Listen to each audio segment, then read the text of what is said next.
To understand Sun Wukong, we must first start with his birthplace, Huaguoshan.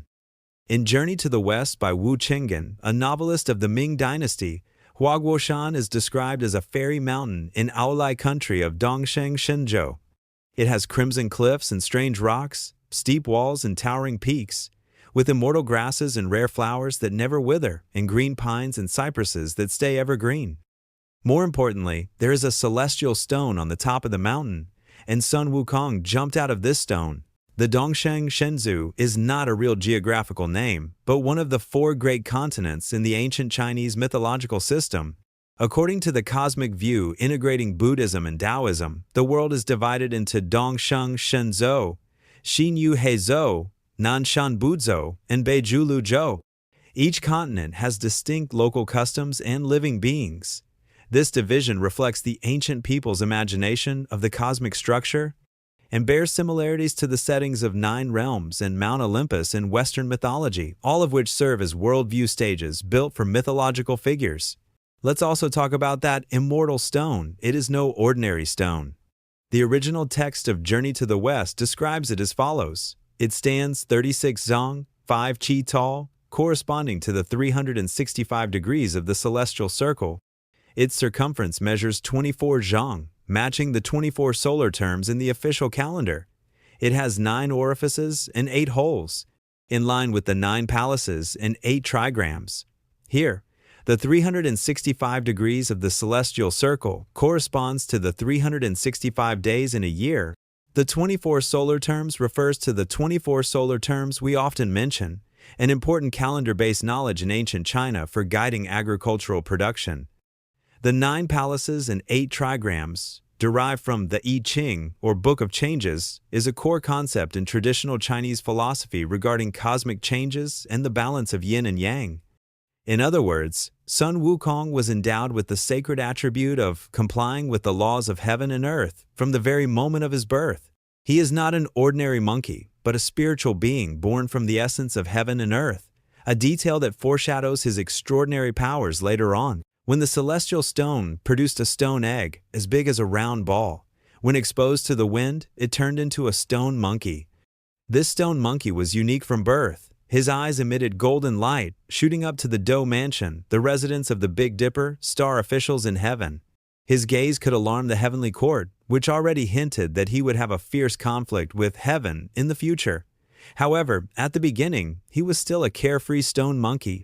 He lived a free and unfettered life with other monkeys in Huaguoshan, eating plants, drinking stream water, picking mountain flowers, and looking for fruits. Until one day, the monkeys discovered the water curtain cave deep in Huaguoshan. They made an agreement. Whoever could drill into the cave and find a place to live would be worshipped as their king. Other monkeys dared not try, but only this stone monkey jumped into the water curtain cave in one leap. He also found stone pots, stone stoves, stone bowls, stone basins, stone beds, and stone stools in the cave, which was obviously a place where someone had lived before. The monkeys kept their promise and worshipped him as the handsome Monkey King. Since then, he had his own kingdom and lived a happy life in Huaguoshan for 300 to 500 years. However, the handsome Monkey King was not satisfied with this comfortable life forever.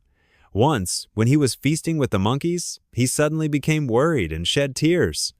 Why? Because he thought, although I am not bound by the laws of human kings today and not afraid of the power of beasts, when I grow old and my blood declines in the future, I will be secretly controlled by the king of hell. Once I die, wouldn't my life in this world be in vain, and I can't stay in the realm of heaven and man for a long time? Simply put, he was afraid of death and afraid that his happiness would not last. This anxiety about the finiteness of life was the first turning point in Sun Wukong's life. He began to yearn for immortality and wanted to break free from the shackles of the cycle of life and death.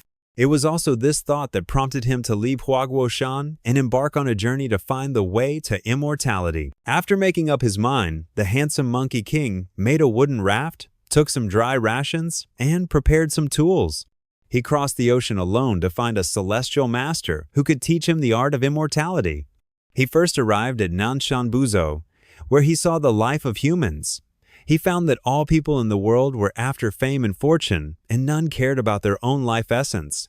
So he thought there were no real immortals here and continued to cross the ocean. Finally, he arrived at Xinyu Hezhou. In Xinyu Hezhou, he met a woodcutter. The woodcutter told him that on the nearby Lingtai Fangkun Mountain lived Patriarch Bodhi, a celestial being who had achieved immortality.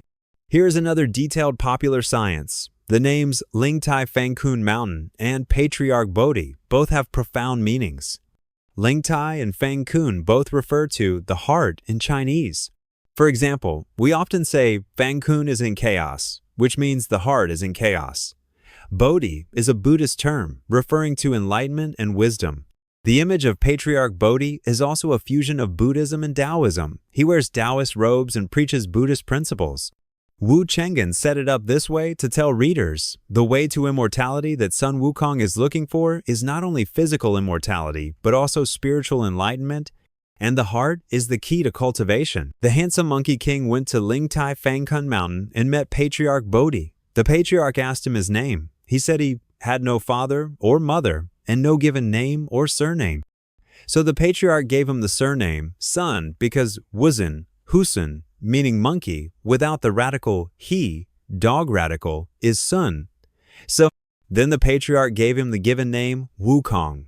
The two characters, Wukong, mean understanding the emptiness of all things in Buddhism. Emptiness does not mean nothingness, but refers to the fact that all things in the world are changing and there is nothing eternal. Only by seeing through this can one get rid of troubles. The change from Stone Monkey to Sun Wukong marks that he has officially embarked on the path of cultivation. In the following 7 years, under Patriarch Bodhi's guidance, Sun Wukong only did chores such as sweeping the floor, hoeing the garden, growing flowers, pruning trees, gathering firewood, lighting fires, carrying water, and transporting pulp. The Patriarch did not teach him any magic. Many people may think this period was boring, but in fact, it was an important process of cultivation to wear off his wildness and make him learn patience and humility. Until one day, in class, the Patriarch tapped him 3 times, walked inside with his hands behind his back, and closed the middle door. Other disciples thought the Patriarch was angry, but only Sun Wukong understood the Patriarch's secret signal. Tapping 3 times meant asking him to come at the 3rd watch, around midnight, and walking inside with hands behind the back and closing the door meant letting him enter through the back door without alarming others. At the 3rd watch, Sun Wukong indeed went to the Patriarch's bedroom through the back door. Seeing that he was highly perceptive, the Patriarch finally began to teach him real skills. The Patriarch asked him what kind of magic he wanted to learn. At first, the Patriarch mentioned the Shu Gate, divination, Lu Gate, reciting scriptures and worshipping Buddhas, Jing Gate, meditation practice, and Dong Gate, yin-yang cultivation. Sun Wukong refused all of them because none of these could make him immortal. Finally, the Patriarch had no choice but to tap Sun Wukong's head 3 times and say, "You monkey, you don't want to learn this, nor that. What do you want to do?" In fact, this was the Patriarch testing his determination. Seeing that he was firm-willed, the Patriarch taught him the art of immortality. Fearing that Sun Wukong would encounter danger in the future, the Patriarch also taught him the 72 transformations and Cloud-Somersault. The 72 transformations does not mean that he can only transform into 72 kinds of things, but a kind of universal transformation technique that allows him to transform into various forms according to different environments and enemies. Even change his aura to avoid danger. The Cloud-Somersault is a superflight technique. One somersault can cover 108,000 li. 1 li equals 0.5 kilometers. So 108,000 li equals 54,000 kilometers. These 2 magics became Sun Wukong's most iconic abilities. But you may not know that when the Patriarch taught him, he repeatedly told him not to reveal the secrets of heaven and said, if you pass them on to others, you will be punished by heaven. Why? Because the Patriarch knew that Sun Wukong was inherently unruly. If he abused these magics, he would definitely cause great trouble. Later facts prove that the Patriarch's worry was not unfounded. After learning the magic, Sun Wukong couldn't help showing off in front of his fellow disciples and transformed into a pine tree. The Patriarch was very angry when he saw this and said, "How dare you show off this skill in front of others? If you see others have it, won't you ask for it? When others see you have it, they will definitely ask you for it. If you are afraid of disaster, you have to pass it on to them. If you don't, they will definitely harm you. Your life will not be safe." So the Patriarch drove Sun Wukong out of Lingtai Fangkun Mountain and warned him, "When you leave here, you will definitely do bad things. No matter how much trouble you cause or how violent you are not allowed to say, 'You are my disciple.' If you say even half a word, I will know, and I will skin you, crush your bones, and demote your soul to the 9 netherworlds, making you unable to recover forever." Many people think Patriarch Bodhi is ruthless. But from another perspective, this is actually the Patriarch's fulfillment of Sun Wukong. He knew that Sun Wukong's cultivation could not be completed only in a quiet classroom. He had to go through hardships in the complex world to truly understand the meaning of immortality. And not allowing Sun Wukong to mention his name was also to protect him, to let him learn to be responsible for his own actions instead of relying on the master's protection. In this way, Sun Wukong returned to Huaguoshan with his skills, and also opened the chapter of his causing trouble and committing violence. After returning to Huaguoshan, the first thing Sun Wukong did was to clean up the sect. At that time, a demon king of chaos occupied the water curtain cave of Huaguoshan and captured many monkeys. With his 72 transformations and extraordinary martial arts skills, Sun Wukong defeated the demon king of chaos, recaptured the water curtain cave, and rescued the monkeys. Later, he felt that he had no suitable weapon, so he went to the East Sea Dragon Palace to borrow a weapon from the Dragon King. The East Sea Dragon Palace here is the residence of the 4 Sea Dragon Kings in Chinese mythology. The 4 Sea Dragon Kings are in charge of the East Sea, South Sea, West Sea, and North Sea respectively. They are responsible for controlling rainfall and are gods in the water. Sun Wukong chose in the Dragon Palace, and finally set his eyes on the Dragon Palace's sea-calming divine needle, the compliant golden cudgel. This golden cudgel is not simple. It was originally a water-level gauge used by Yu the Great to control floods. There is a line of characters on it. Compliant golden cudgel, weighing 13,500 caddies. 1 caddy equals 0.5 kilograms. So 13,500 caddies equals 6,750 kilograms. And it can change according to people's will, becoming as big or as small as desired, which is just right for Sun Wukong.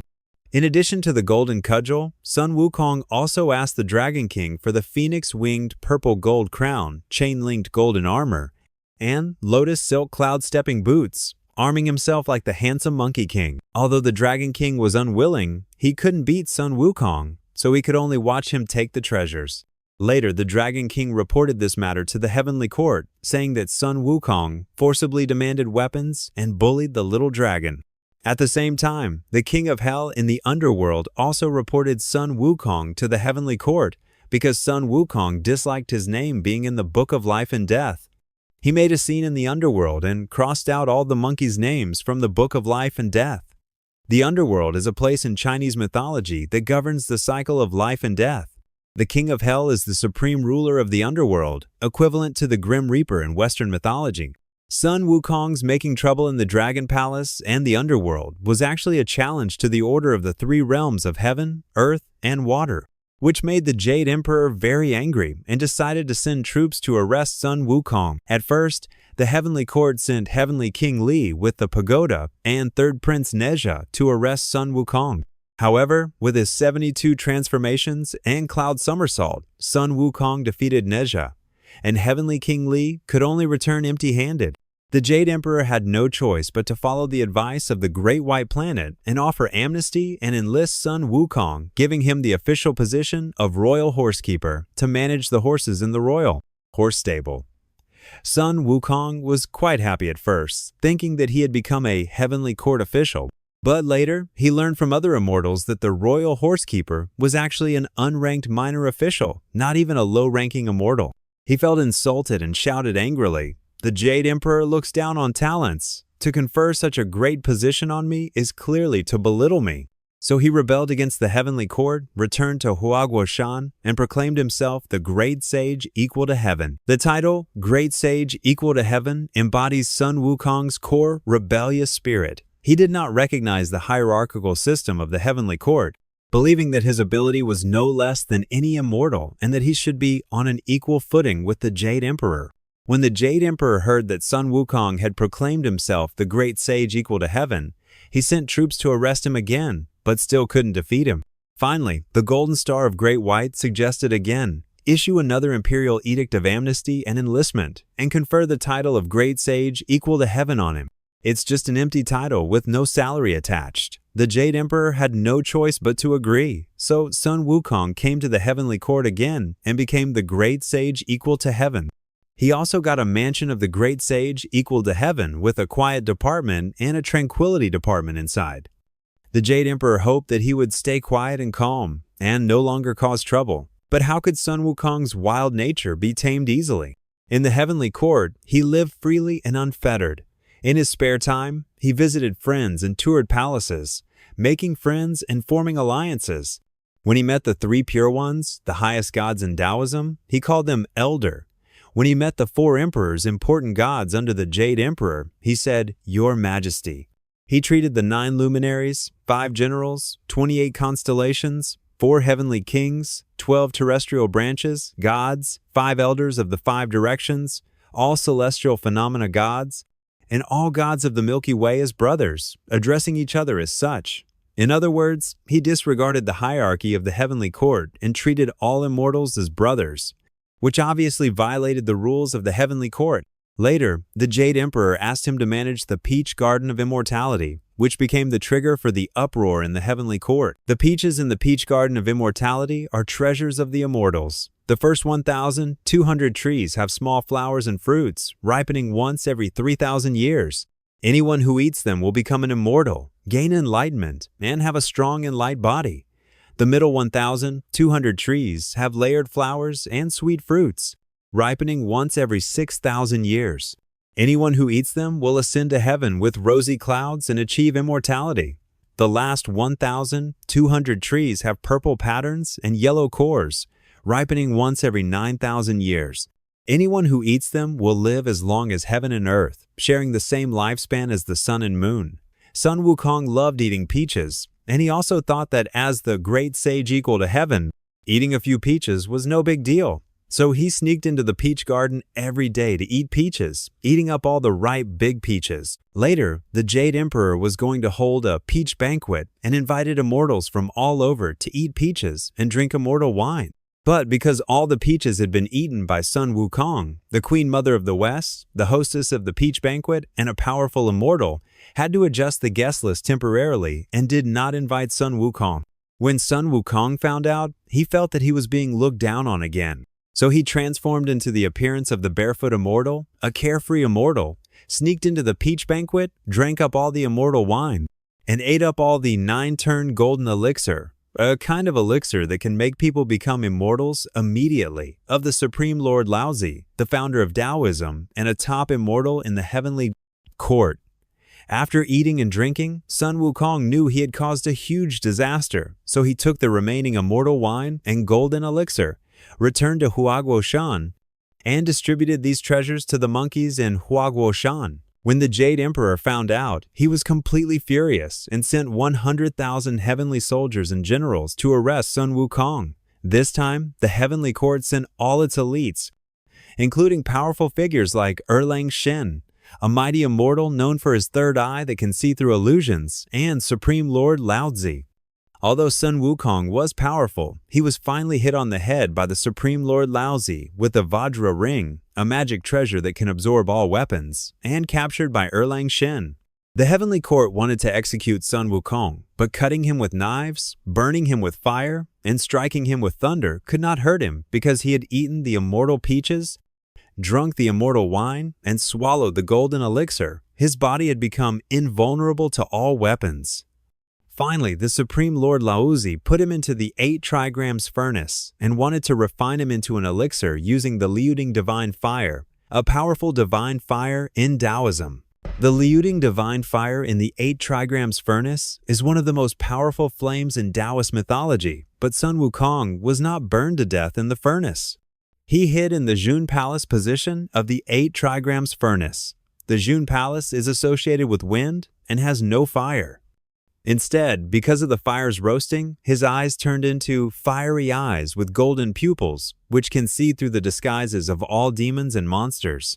49 days later, the Supreme Lord Laozi opened the 8 trigrams furnace, and Sun Wukong jumped out suddenly. He was furious, pulled out his golden cudgel, shook it in the wind until it became as thick as a bowl, held it in his hand, and regardless of right or wrong, caused another great chaos in the heavenly court. He beat the 9 luminaries into closing their doors, and made the 4 heavenly kings disappear without a trace. This is the famous uproar in the heavenly court.